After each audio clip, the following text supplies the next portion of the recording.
A very warm and charming evening. I hope इतनी सारी females हैं यहाँ पे तो charming हो गई होगी evening.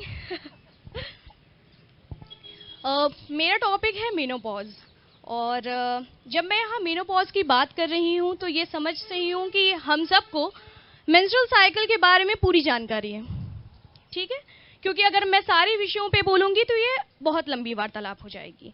तो जब हम मेनोपॉज के बारे में बात करते हैं तो अक्सर इसे हम बीमारी के रूप में देखते हैं। हमें सबसे पहले यह समझना होगा कि ये बीमारी नहीं, एक दौर है जो हर महिला गुजरती है और सामान्यतः इसकी जो आयु है वो 45 से 50 साल की एज मानी जाती है। परंतु इतना बड़ा बदलाव होने से पहले शरीर बहुत सारे तैयार होता है, बहुत सारी चीज़ों को तैयार करता है, जो तैयारियां शुरू होती हैं हमारी 40 साल की बाद की एज से। तो 40 साल की बाद की उम्र में महिलाओं को अक्सर चिड़चिड़ापन, थकान, वजन बढ़ना, ये सारी समस्याएं देखने को मिलती हैं। कुछ तो हमें दिख जाती हैं जैसे वजन का बढ़ना, पर कुछ समस्याएं ऐसी हैं जो महिलाएं सिर्फ महसूस करती हैं, जैसे चिड़चिड़ापन। वो कह नहीं पाती क्योंकि अक्सर कई बार महिलाओं को खुद नहीं पता होता कि उनके साथ क्या हो रहा है। फिर आता है मेनोपॉज। मेनोपॉज के बाद जो समस्याएं शुरू होती हैं वह अक्सर ऐसी होती हैं कि हड्डियों में कमजोरी और थकान, हमेशा थकान महसूस करना। तो ये सारी समस्याओं को हमें समझना चाहिए कि ये जो समस्याएं हैं ये आगे जाके बीमारी का रूप ना ले लें। इसके लिए हमें एक बेहतर चिकित्सक से बात करनी चाहिए और ऐसा डॉक्टर चुनना चाहिए जो हमारी पूरी बातों को सुने और समझे। जैसा कि आयुर्वेद में है, आयुर्वेद ऐसा मानता है कि सारे इंसान की प्रकृति अलग अलग होती है। कहने का मतलब पर्सनलाइज्ड ट्रीटमेंट। तो जरूरी नहीं है कि जो समस्याएं मैंने बताई कि चिड़चिड़ापन होना, रात में पसीना आना, ये जरूरी नहीं कि सारी महिलाओं को हो और उसी तीव्रता के साथ हो। अलग अलग लक्षण भी देखने को मिलते हैं। तो इसके लिए हम सबको डॉक्टर से बात करनी चाहिए। ये बात जानना हम सबके लिए इसलिए भी जरूरी है और हर आयु वर्ग को जानना इसलिए भी जरूरी है क्योंकि अगर आप छोटे हैं तो अगर आपकी माँ इस चीज़ से गुजर रही होंगी, अगर आप यंग हैं तो आपकी कोई फ्रेंड इस चीज़ से गुजर रही होगी। डॉक्टर की परामर्श लें। आयुर्वेद में बहुत सारी मेडिसिन ऐसी हैं जैसे शतावरी हो गई जो हार्मोन को रेगुलर लेवल पे नॉर्मल लेवल पे लाती है और मूड भी स्टेबलाइज करती है। बहुत सारी प्रोसीजर्स ऐसी होती हैं जैसे शिरोधारा जो भी इसी थ्योरी पे वर्क करती है।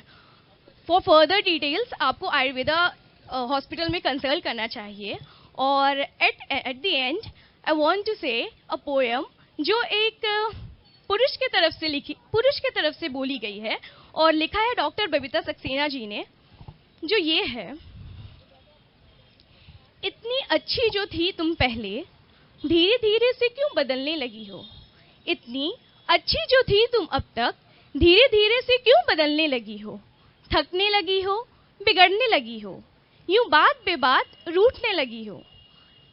थकने लगी हो, बिगड़ने लगी हो, यूं बात बेबात रूठने लगी हो।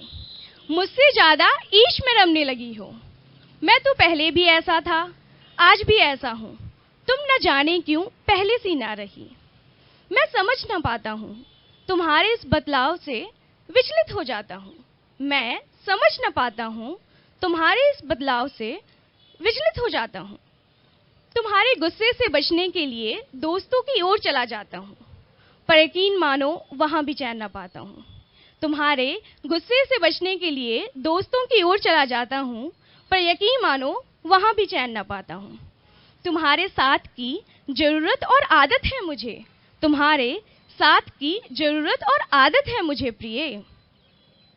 फिर कुछ दिनों बाद एक पुरानी दोस्त ने समझाया कि 40 पार सहधर्मिणी को 40 की ही समझो तुम, कि 40 पार सहधर्मिणी को 40 की ही समझो तुम। जाते हुए बदलाव के साथी बनो तुम, उस भार्या के कृष्ण से सखा बनो तुम, उस भार्या के कृष्ण से सखा बनो तुम। अब तक जो घूमती थी चकर घिन्नी सी, अब तक जो घूमती थी चकर घिन्नी सी, वो अब थकने लगी है। हाथ तुम्हारा थाम कर ठहर जाना चाहती है।